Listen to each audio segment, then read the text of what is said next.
Payday 2 is a game of two things, builds and DLC. But what if we took one of those out of the equation? DLC-less builds are fairly popular, and something that a good portion of the player base look to for guidance. They're seemingly simple in concept. You know, a no DLC build means that the player hasn't spent any money on Payday 2 content. Or does it?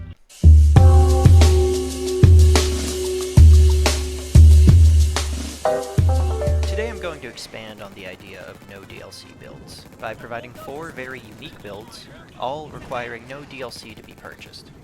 However, these builds will range in price from just a few cents to a few $100s. First off, it's important to define what qualifies as a DLC. Originally, I planned to exclude any content that shows up as DLC in Steam. However, I thought it would be a bit more interesting if I allow some content that just isn't mainly focused on Payday. So, for example, anything from the Legacy Collection or the Silk Road, none of that's going to count, because that is exclusively Payday DLC. However, something like, let's say, the Alienware Mask Pack is fair game, because that is simply a reward for purchasing something entirely unrelated to Payday 2. In theory, the majority of this content could be obtained without spending any money on the game, but the luck you would need is so absurd that I'm going to list their general average prices. So, for example, you could go out and you could win yourself a mint condition Anarcho skin in a loot card drop, but, I would argue that it's probably easier to actually just go out and make the money that you would need to buy the skin on Steam. So, with those couple rules and guidelines outlined, let's jump into some interesting builds. First up is a pretty basic build. It's just a hacker AR build with an SMG. Nothing too special. But one thing that you might notice is this build actually uses a speed pull mag.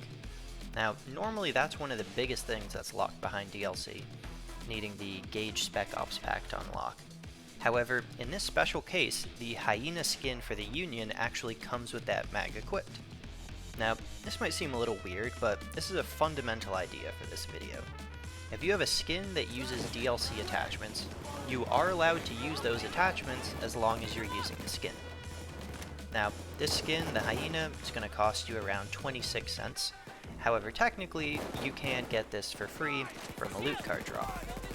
Now, the mask I use is an example of DLC that's tangentially related to Payday. The mask is from the Humble Bundle Pack number 4, which you can no longer purchase. However, keys are still sold fairly regularly on other websites, and sometimes even given away for free in different giveaways. For my research, it seems like this was originally given to people who bought a specific Humble Bundle, one that I would assume came with Payday 2. But for the sake of this video, I'm going to say this will cost you $5, despite it being pretty hard to find and often costing much more than that. This brings the total cost of this build to a little bit over $5. Now, for comparison, the DLC that includes the speed pull mag is only $2 when purchased alone, which I think everyone will tell you is definitely the most inefficient way for you to buy it.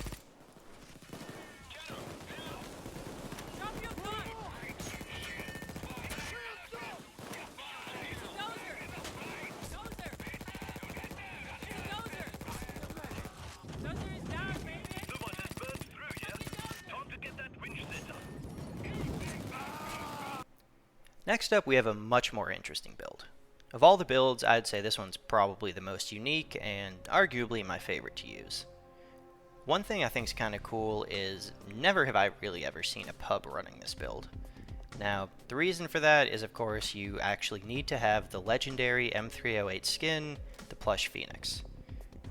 Now, that skin, it's going to give you a special stock, which will boost the damage of the weapon by about 3 points, which allows you to hit a pretty interesting breakpoint. If you have body expertise, a very, very good Zerk, and the right loud extensions on the gun, you can actually one-shot heavies to the body. Now, currently, if you want to get this skin, it's going to cost you around $4 on the community market. Moving on to the cosmetics, there's 2 that are kind of note here. Now, first up is the armor. Now, it's not super interesting, but In this case, we're just using any of the 3-cent armor skins. This is the vast majority of them. You can get them from loot drops, you can buy them pretty cheaply on the market, but it does add a little bit of cost to the build, and technically it's not tied to any DLC. Now, the second cosmetic is where it gets a little bit more interesting, and that's the Alienware mask. Now, this goes for about $10 if you want to buy a key, but originally this was something that was given out to people who bought a specific model of Alienware computer. So technically, if you bought the computer, you didn't spend any money on PayDay, and they just gave you 2 free masks for it. Now, in total, this build's probably going to cost you a little over $14, but I will say if anyone actually plans on running a build like this, I would strongly recommend using autofire on the M308 and switching the loud extension to something that does a little bit more damage, assuming you have the DLC for it. Getting a barrel extension and the autofire on it is just going to boost your damage by a little bit, which is going to allow you to hit the breakpoints when you're zerking in lobbies where you aren't the host. Now, usually it's somewhat difficult to get that 100% zerk using the GL when you aren't the host, so that just gives you a little bit of leeway. Now, if you really want to ball out, you can actually use the this AMR skin here that I can't pronounce, and that'll let you get a 100-100 accuracy stability weapon that has a better fire rate, a speed pull mag, and still hits that one-shot breakpoint to the body. Now, the downside here, of course, is that this skin is $30 at its cheapest.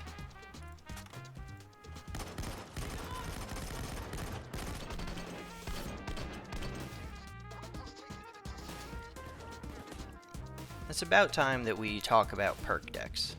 There's one perk deck in the game that isn't tied to any DLC, yet you still don't get it for free. And that perk deck is, of course, Sociopath. To get it, you're going to need to own Hotline Miami 2 on Steam, and unless you're in Australia, that's not too difficult to do. Right now, keys for it go for around $3, and I'm sure you could pick it up on sale for pretty cheap. In my opinion, I would say this is probably the most worthwhile purchase on this list because not only do you get a very fun perk deck, but you also get a very fun game being Hotline Miami 2. The weapons are where this build gets interesting though. You might notice that my primary has AP rounds on it, which normally isn't something you can do without DLC. However, once again, with a little bit of skin magic, we can actually equip them on the Mosconi. This is definitely not the best gun to use with AP, as you only get 2 shots before you have to reload, but it is the only one that you can do without DLC. Now, luckily, the skin for this is only 3 cents on the market, so even if you don't get one in a drop, it's not too difficult to get. Now, the secondary is equally unique, but a little bit more pricey. Using the demon skin for the locomotive, we can hit a little bit of extra damage, which is just enough to hit a breakpoint to be able to one-shot heavies to the head with just overkill active. Now, granted, with damage range fall off, you know this kind of gets fucked, but it's still functional. I still think it's a blast to use. The downside, of course, is that the legendary skin is going to cost a little bit, and right now on the market, it's around $6. Last up are the cosmetics for this build. The armor this time is actually 23 whole cents, which is kind of a lot more than the 3 cents we saw last time. The mask is, I believe, from E3 2015, and I do believe they were in fact given out for free at that event. However, these days you're either going to need to find someone reselling the key or win it in a giveaway. There's currently one on eBay for $6.50, which is actually pretty low from what I've seen. Usually these seem to go for about 10 to 15, and normally you're going to have to buy a pack of all 4 of them. That brings the total cost of this build to almost $25. However, you do end up with a new game on Steam, and the ability to cosplay as Carrot. Now, one thing to note about the build itself is that it does bring ammo bags, which are optional, but they are also there for a reason. Your guns are going to be pretty ammo efficient, so you're going to kind of struggle to get through all of it, but I will say this is a build where I would encourage you to try to get your teammates to use your ammo. However, do save that Bullet Storm for yourself, and that's because the Bullet Storm combined with the AP Mosconi is just a hell of a lot of fun.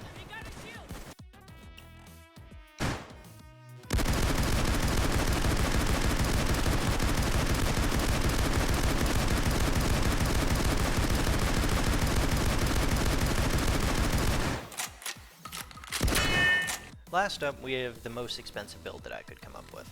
Of course, I could just slap a Dragon Lord and a Green Grin on a build and call it a day, but those don't really do anything unique. So rather, I decided to go for something in which the two weapons are actually going to do something for you, and paying that money is not technically a waste, although as you will see, it's not something that I would say is worth it in any way. The Hungry Wolf skin for the KSP-58 turns it into arguably the best LMG in the game. The stats are either the same or better than the KSP LMG, except it has a slightly slower reload. The downside, of course, is that this comes at a pretty steep cost. The cheapest version of this skin is going to cost you around $36 on the market, but for the fun of it, if considering this is the last build, let's use the price of the mint condition variant. Clocking in at just over $90, this is the most expensive skin we've seen, at least so far. The carpet bombing skin for the locomotive is one that comes with HE rounds. Now, are HE rounds good? No, not really, especially as I'm bringing it mainly for the anti-shield ability. AP slugs here would be infinitely better, or Dragon's Breath, but without DLC this is really the best I could do. Now, there's many other HE skins, even other ones for the locomotive, but the carpet bombing has one thing they all lack, and that is a price tag of almost $150. The cosmetics on this build are where things get crazy though. The suit is just from owning Saints Row the 3rd Remastered, but keys for that go for at least $15, which makes it the most expensive non-DLC outfit in the game. The mask though, the mask is where things get wild.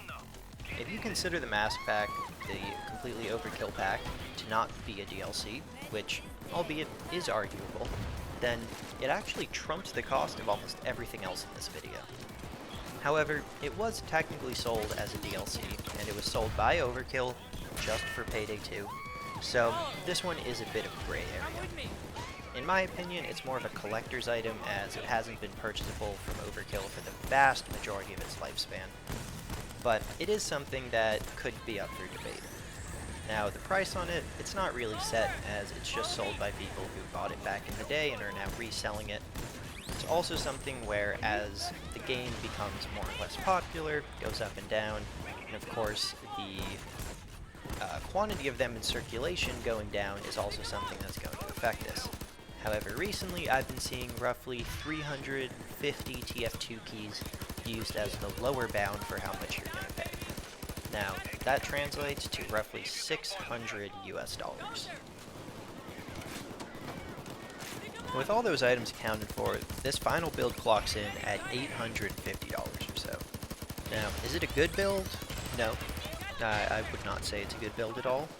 The HE rounds on the locomotive kind of suck, which make it a little bit difficult to get Overkill aced, which is a huge part of this build. Now, if you have DLC, swapping out the HE rounds for AP or Dragon's Breath will give you a much better build, and something that I personally think is really fun. Now, you also don't need the Hungry Wolf. Any LMG should work here. The stat bonus on it is really just to make it a little bit easier to handle. Can I actually recommend any of these builds? Definitely not, and especially not to people who don't have DLC. I will say that the Hyena skin giving the speed pull mags is really nice, and if you happen to not have DLC, but you do have this skin or one of the other skins that uses the speed pull mag, definitely go ahead and equip it. That little bypass around it is pretty nice, and speed pull mags are something that pretty much any build can benefit from. Like I said, there's a few other skins that have it, and some of them are pretty cheap on the market. Other than that, the one-shot DMR build I personally think to be pretty fun, but it will require you to spend a bit of money. In my opinion, the builds it gives are a little bit more fun than some of the new DLC packs, but that's just me. It's definitely not something that I would say is OP or even that good. You know, generally just an AR or an LMG will function better in its place, but especially with the AMR skin, there is something nice about having a perfectly accurate, very stable weapon that can one-shot all enemies, or at least all normal enemies, to the body. Now, I know Payday 2 builds are pretty much done to death at this point, but I hope that this was at least a little enjoyable to watch. I tried to come up with some build concepts that you don't normally see, and use some mechanics that are less widely talked about. If anyone has any ideas on some other fun builds like this, definitely let me know, and maybe I'll make a part 2. But until then, I'll see you all later. Anybody got a medic bag?